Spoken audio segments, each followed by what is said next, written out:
ఏమండోయ్, ఆంధ్రప్రదేశ్లోని తూర్పుగోదావరి జిల్లా కడియం మండలం కడియబ్లంక గ్రామంలో నూతన సంవత్సరం మరియు సంక్రాంతి వేడుకలు సందర్భంగా అయోధ్య రామాలయం జనవరి 22 తారీఖుని ప్రారంభోత్సవాన్ని పురస్కరించుకుని చెలో అయోధ్య అనే నినాదంతో ఈ చక్కటి మొక్కల అలంకరణ చేశారండి. ఈ అలంకరణ చేసిన వ్యక్తి శ్రీ సత్యదేవ నర్సరీ ప్రొపరేటర్ ఈయనేనండి, పుల్లా ఆంజనేయులు గారు. ఈ అలంకరణలో ఉన్న విశేషాలు ఏంటో నేను మీకు ఈ వీడియో చెప్తాను. కామన్గా చిన్న పెయింట్ వేయాలంటేనే చిన్న చిన్న కరెక్షన్లు వస్తాయి.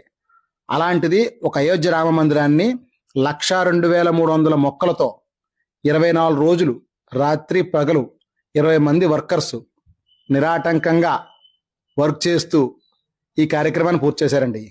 అంటే రామ మందిరం ఒకటే కాకుండా వెల్కమ్ టు 2024 అనే ఎంబ్లం, ఈ మొక్కల పిరమిడ్, ఇదే కాకుండా చంద్రయాన్ 3 సక్సెస్ అయింది కదండి 2023 సంవత్సరంలో. ఆ విజయాన్ని కూడా వేడుక చేసుకున్నట్టుగా ఆ విజయానికి గుర్తుగా చంద్రయాన్ 3ని కూడా చక్కగా అలంకరించారు. వీటితో పాటే ప్రేమకు చిహ్నమైన ఈ లవ్ సింబల్ని మొక్కలతో అలంకరించిన విధానం చాలా బాగుంది.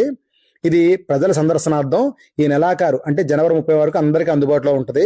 మీ మొక్కల్ని ఇలాంటి కొత్త కొత్త విషయాల్ని చూసి ఆనందపడే మీ ఫ్రెండ్స్కి ఈ వీడియోని షేర్ చేయడం మాత్రం మర్చిపోకండి.